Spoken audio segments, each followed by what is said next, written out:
தெய்வம் தொழாள் கொழுநன் தொழுதெழுவாள் பெய்யன பெய்யும் மழை என்றால் கணவனை தொழக்கூடியவள் தெய்வத்தை கூட தொழாதவள். அவ பெய்யன்னு சொன்னா மழை பெய்யும். நான் ஒன்னு கேட்கிறேன், நான் அப்படிதான் அப்படின்னு வச்சுக்கோங்களேன், நான் சொன்னா மழை பெய்யுமா? எங்க அம்மா சொன்ன பெய்யுமா? யார் சொன்னாலும் மழை பெய்யாது. குறள் அப்படிப்பட்ட மெட்டாபிசிக்ஸ் எல்லாம் சொல்லாது. குறள் டைரக்டா சொல்லுது. உன் வீட்டுல ஒரு பொண்ணு இருக்குதா, கல்யாணம் பண்ணிட்டு வந்தியா, எதை சொன்னாலும் அவ செய்யறாள்.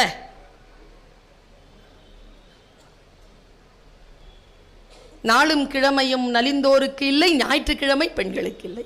ஏய், உன்னாலதான் எல்லாம் நல்லது நடக்குது தெரியுமா, நீ என் வாழ்க்கையில வந்ததுல இருந்து தான். பாராட்டும் கணவன். மமராசி, உன் மூஞ்சிக்காக தான் வேலைக்கே வரேன், சிலாகிக்கும் வேலைக்காரி. இத்தனை சமர்த்தும் அடிபட்டு போகிறது. மாலையில் வேலையில் இருந்து வீடு திரும்புகின்ற பொழுது ஆயாவிடம் இருந்து வர மறுக்கும் என் பிள்ளையிடம் நான் என்ன செய்யறது? இந்த வேதனை என்ன செய்வது? நான் எல்லாமாக இருக்கிறேனே, ஒரு வீட்டிலே எல்லாமாக இருக்கிறேனே. இந்த பாட்டு எனக்கு என்ன தெரியுமா சொல்கிறது? ஆண்களே, வீட்டில் இருக்கக்கூடிய பெண்களே, நீங்கள் சொல்லுகின்ற பொழுதெல்லாம் உங்களுக்கு வேலை செய்வதற்காக, உங்களுக்கு உழைப்பதற்காக, உங்களுக்கு அன்பு செலுத்துவதற்காக, உங்களுக்காகவே வாழ்ந்து மடிகின்ற ஒரு பெண் உங்கள் வீட்டில் இருக்கிறாள் என்றால் அவள் யார் தெரியுமா? நீங்கள் பெய் என்று சொன்னவுடன் பெய்யும் மழையை போன்றவள். ஏங்க, பிறக்கும் போதே புகழோடு தோன்ற முடியுமா? அது என் கையிலயா இருக்கு? இல்ல நான் இங்க பிறக்க மாட்டேன்னு சொல்ல முடியுமா? அது என் கையில இருக்கா? அப்ப வள்ளுவன் அப்படி சொல்ல முடியாது. நான் இப்படி விளக்கம் சொல்கிறேன், இந்த காலத்திற்கு 21ஆம் நூற்றாண்டுக்கான விளக்கம் சொல்கிறேன், சரியா இருக்கான்னு பாருங்க. கல்யாணம் பண்ணிக்கிறது புகழுடைய செயல், ஒரு ஆணும் பெண்ணும். எங்க ஸ்வீட் எடு கொண்டாடுன்னு ஒரு அட்வர்டைஸ்மெண்ட்டுங்க. பொண்ணை கூட்டிட்டு ஓடி போறான் ஒருத்தன், ராத்திரி 12 மணிக்கு கீழே வண்டியில நிக்கிறான். அப்பங்காரன் கீழே ஓடி வந்து பொண்ணை கூட்டிட்டு போற பையனுக்கு ஸ்வீட் கொடுக்குறான். அட்வர்டைஸ்மெண்ட்டினுடைய காப்பி ரைட் இதுதான், ஸ்வீட் எடு கொண்டாடு. அப்பா கொடுக்கலாமா ஸ்வீட்டை அப்படின்ட்டு எல்லாரும் சண்டை போட்டாங்க. நான் சொன்னேன் கொடுக்கலாம். அவனுக்கு இருக்கிற மகிழ்ச்சி நமக்கு என்ன தெரியும்? அவங்க பொண்ணு ஒரு பையனை கல்யாணம் பண்ணிக்க போகுது, அதனால தான் அவன் ஸ்வீட் கொடுக்குறான் தகப்பன். அந்த அளவுக்கு மோசமா இருக்கு வாழ்க்கை. தோன்றிற் புகழோடு தோன்றுக அப்படின்னு சொன்னனே. புகழ் என்பது திருமணம் செய்து கொள்வது, இல்லறம் அமைப்பது புகழ். புகழ் புரிந்த இலோர்க்கு இல்லை, இகழ்வார் முன் ஏறுபோல் பீடு நடை. வள்ளுவன். நான் என்ன சொல்றேன்? கல்யாணம் பண்ணிட்டு நில்லு, தோன்றிற் புகழோடு தோன்றுக. உனக்கு இன்னும் கல்யாணம் ஆகல, இந்த மாதிரி பொம்பளை பிள்ளைய வச்சுக்கிட்டு இப்படி நிக்காத, தோன்றலின் தோன்றாமை நன்று. வள்ளுவன் இதை தானே சொல்கிறான். வெளிச்சம்.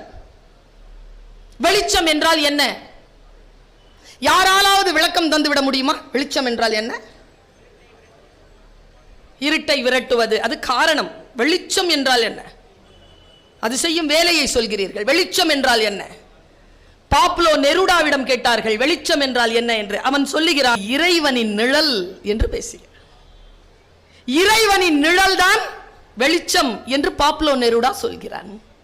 ஐன்ஸ்டீன் கருவில் இருக்கக்கூடிய குழந்தைக்கு எப்படி ஆறும் கடலும் மலையும் இயற்கையும் தெரியாதோ, அப்படி இந்த பூலோகத்தில் இருக்கக்கூடிய மனிதனுக்கு கடவுள் என்றால் என்ன என்று தெரியாது என்று பேசுகிறார்.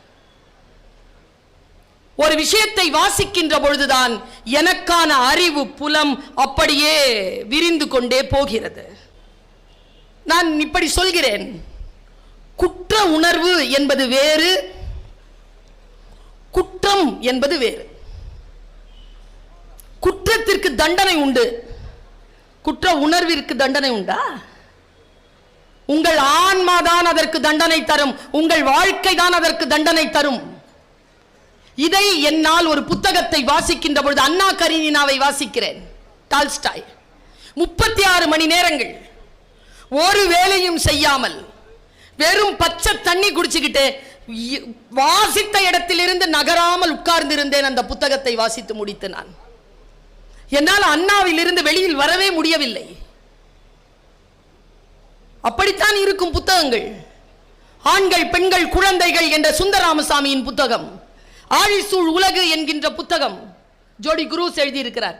இறந்து போன பிரான்சிஸ் கிருபாவனுடைய கன்னி, வாசித்து கடந்து விடுங்கள். வாழ்க்கையில் நாம் சந்திக்க வேண்டிய பல விதமான விளக்கங்களை இந்த புத்தகங்கள் நமக்கு தருகின்றன. நான் இப்படி யோசிக்கிறேன். சமீபத்தில் சல்மாவுடைய இரவு என்கின்ற ஒரு கதையை வாசித்தேன். ஏதோ ஒரு பழைய பத்திரிகை, அந்த பழைய பத்திரிகையில் வந்திருந்தது. வாசிச்சிட்டுங்க, எப்படி அதை நான் உங்களுக்கு விளக்குவது? ஒரு பெண்ணினுடைய மனநிலையை அவள் வேறு ஏதோ ஒரு நிலையிலே கொண்டு வந்து அப்படி புரட்டி போட்டுட்டு போயிட்டா. ஒரு பொண்ணு இருக்காங்க, அவளுக்கு இரவு நேரத்தில் ஒரு கனவு போல் ஒரு உருவம் வருகிறது. அவளை பாலியல் ரீதியாக துன்புறுத்துகிறது. ஆனால் காலையில் எந்த சுவடும் இல்லை. எல்லோரும் சொல்கிறார்கள், அந்த இடத்துல ஒருத்தன் தூக்கு போட்டு செத்துட்டான், அந்த மாதிரி தான் இருக்கு, அதனால் நாங்களே வேலையை அந்த இடத்த காலி பண்ணிட்டோம்னு கூட இருக்கிறவங்களாம் பேசுறாங்க. நான் ரொம்ப ஆழமா அதை படிச்சுட்டே போனேன். முழுக்க சொல்வதற்கு நேரம் இல்லை, சுருக்கமாக சொல்கிறேன். கணவனிடத்தில் சொல்கிறாள், கணவன் ஒரு சாடிஸ்ட், தான் வேண்டும் என்பதற்காக அவள் அப்படி செய்கிறாள் என்பதற்காக அவளை 10 நாள் 15 நாள் விட்டுட்டு போறான். வீட்டில் இருக்கக்கூடிய மாமியாரும் மதிப்பாள் இல்லை. சின்ன குழந்தை கையில வச்சிருக்கா. என்ன பண்றதுன்னு தெரியல. நெஞ்செல்லாம் திகிலோடு ஒவ்வொரு இரவும் அவள் கழிக்கிறாள். ஒரு கட்டத்தில் வேற வாய்ப்பே கிடையாது, யாரும் இவளுக்கு விடுதலை தரமாட்டார்கள் என்று முடிவு செய்துவிட்டு அவள் அன்றைக்கு ஒரு வேலையை செய்கிறாள். அப்படி முடிகிறது அந்த கதை. சரியா தவறா என்று நான் சொல்ல வரவில்லை. ஒரு கதை ஒரு பெண்ணினுடைய மனதை வாசிப்பதற்கு ஏதோ ஒரு வகையில் துணை செய்யலாம் என்பதற்காக சொல்லுகிறேன். அவள் என்ன செய்கிறாள்? காலையில் எழுந்து குளிச்சுட்டு சமையல் வேலையெல்லாம் முடிச்சுட்டு அழகா உட்காந்து பாட்டு கேட்கிறா. மனதிற்கு பிடித்த மலரை வாங்குகிறாள், பின்னி வச்சுக்கிறாள். குழந்தைய பால் கொடுத்து தூங்க வைக்கிறாள். சரியா மணி 6. இரவு உணவை எல்லாம் மாமியாருக்கு எல்லாம் எடுத்து வைத்துவிட்டு, கணவன் வீட்டில் இல்லை, எடுத்து வைத்துவிட்டு அந்த அறைக்குள் போய் கதவை மூடிக்கொண்டு அந்த கனவு ஆணுக்காக காத்திருக்க தொடங்கினாள் என்று சொல்லி முடிக்கிறாள் அந்த கதையை. நான் பயந்து போனேங்க. ஒரு பெண்ணை அச்சுறுத்தாதீர்கள். அவளை அச்சுறுத்தினால் துன்புறுத்துவது வேறு, அச்சுறுத்துவது வேறு. அவளை அச்சுறுத்தினால் அவள் நீங்கள் விரும்பாத, நீங்கள் அதிர்ச்சிக்குள்ளாகின்ற எல்லா வேலையையும் இயல்பாக செய்ய தொடங்குவாள் என்று அந்த பெண் மனம் அந்த கதையில் சொல்லி முடிக்கிறது. என்னுடைய பாதத்தில் இருந்து நிலம் நவிழ்கிறது. இமயம் எழுதிய துபாய் மாப்பிள்ளை, முடிந்தால் படித்து விடுங்கள். ஒவ்வொரு கதையும் நமக்கு எதை சொல்கிறது? ஒவ்வொரு பாடமும் நமக்கு எதை சொல்கிறது? என்னுடைய வாழ்க்கையில் நான் இந்த மனதை, இந்த உடலை, இந்த வாழ்க்கையை நான் எப்படி எதிர்கொள்வது என்பதனை எனக்கு கற்றுத்தருகிறது. அதனால் தான் வாசிப்பு பழக்கம் என்கிறோம். இளைஞர்கள் இருக்கிறீர்கள், உங்களுக்கு நான் சொல்லுகிறேன், சாஃப்ட் ஸ்கில்ஸ் இருக்கு. சாஃப்ட் ஸ்கில்ஸ்ல லிசனிங்,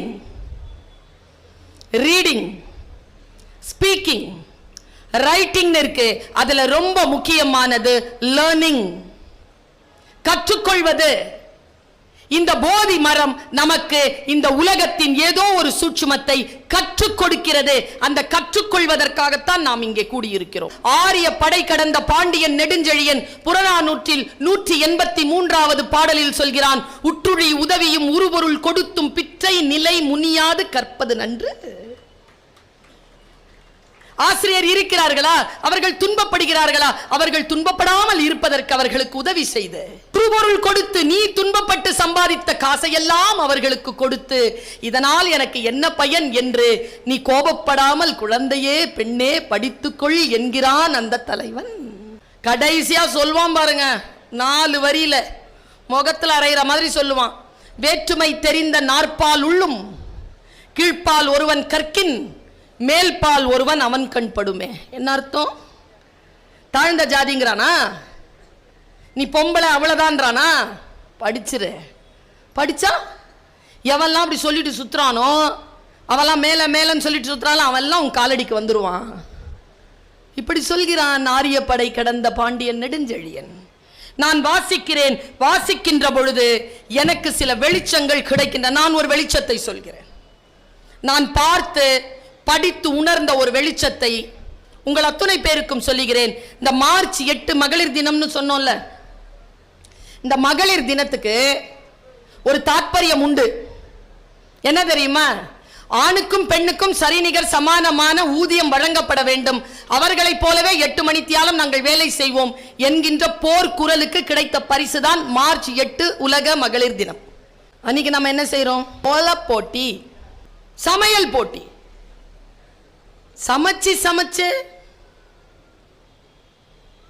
சமைச்சது கூட நான் ஒன்று சொல்றேன், இவர் சொல்றார், பெரியார் சொல்கிறார், பெண் விடுதலை ஒன்றும் இல்லை, நீங்க இங்க கண்டிப்பா கிடைக்கும்.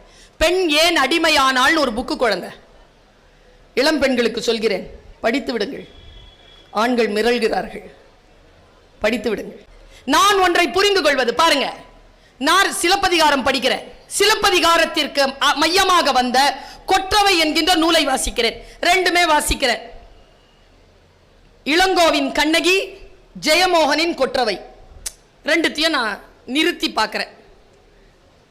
ரெண்டுத்தையும் முடிஞ்சா படிச்சிருங்க. பூம்புகார் படம் கிடையாது, சிலப்பதிகாரம்.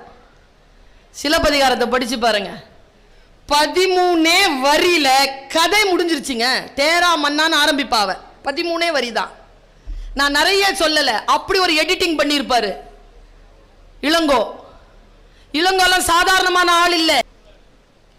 கல்வி சிறந்த தமிழ்நாடு, புகழ் கம்பன் பிறந்த தமிழ்நாடு, வள்ளுவன் தன்னை உலகினுக்கே தந்து வான் புகழ் கொண்ட தமிழ்நாடு, சிலப்பதிகாரம் என்னும் ஒரு மணியாரம் படைத்த தமிழ்நாடு. இது தமிழ்நாடு. வாழ்க்கை என்பது நமக்கு முன்னால் விரிந்திருக்கக்கூடிய வாய்ப்பு.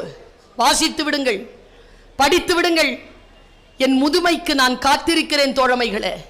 கண்கள் மட்டும் வெளிச்சமாக இருக்க வேண்டும் என்பது என் பிரார்த்தனை. ஏனென்றால் படித்து கடப்பதற்கு அத்தனை புத்தகங்களை சேமித்து வைத்திருக்கிறேன். உடல் மரணம் நோக்கி நடை பயில்கின்ற பொழுது அந்த கடைசி நிமிடங்களை நான் புத்தகத்தின் ஊடாகத்தான் வாழ விரும்புகிறேன். பிரமாதமான கவிதைகள். என்ன கேட்டா, பரிசு பெறுவதா பரிசு பெற இல்லையா என்பதல்ல இலக்கியத்திற்கான நோக்கம். நம் மனதை புரட்டி போடுகிறதா? பிரமாதமான கவிதை. நான் நிறைய அவைகளில் சொல்லி இருக்கிறேன். வாடியது கொக்கு. இளைஞர்களுக்கு புரிந்தால் கைத்தட்டுவார்கள், முதியவர்களுக்கு புரிந்தால் அமைதியாக இருப்பார்கள். வாடியது கொக்கு, ஓடியதெல்லாம் ஜோடி மீன்கள். தூண்டில் மீன் அதன் கண்களில் விடை பெற்றுக் கொண்டது நதி. செகண்ட் பிரைஸ், வீட்டில் போய் யோசிச்சு பாருங்க. தேர்ட் பிரைஸ், சுள்ளி பொறுக்கிய சிறுமிக்கு தன் இறகை உதிர்த்து விட்டு போனது மயில். சூப்பரா இருந்துச்சு. 3 பிரைஸ். கடைசி இலையும் உதிர்த்த பிறகு, காட்சிப்படுத்திக் கொள்ளுங்க, கடைசி இலையும் உதிர்த்த பிறகு நிலவை சூடிக்கொள்கிறது மரம். பனிப்படர்ந்த கண்ணாடி, கண் வரைந்தேன் வழிந்தது கண்ணீர். எனக்கு ரொம்ப பிடிச்சது அது. அதை விட சூப்பரான கவிதைலாம் இருக்கு உள்ள. என்னை போலவே நடித்து காட்டுகிறது என் நிழல். எந்த கிளி ஏமாற்றியதோ தாடியுடன் இருக்கிறது ஆலமரம். உடைந்த பானையின் சில்லுகளில் மிச்சம் இருக்கிறது கொஞ்சம் பழைய நீர். அந்த சுடுகாட்டிற்கு உயிர் தந்தது ஒரு பிணம். ஊதுகுழல் இசைக்கிறாள் அம்மா, நடனமாடுகிறது நெருப்பு. எனக்கு தெரிஞ்சு 21ஆம் நூற்றாண்டின் ஆக எழுச்சி பெற்ற கவிதை பெருங்கடலை அசைத்து கொண்டிருக்கிறது மீன் குஞ்சின் சின்ன துடுப்பு. நான் மீன் குஞ்சுதான், என் துடுப்பு சின்னதுதான், நான் அசைத்து கொண்டிருப்பது பெருங்கடலை. ராஜாளியாக பறந்து வாருங்கள், வானமாக போதி மரம் விரிந்து கிடக்கிறது, பறப்போம் சிகரம் நம் உயரம்.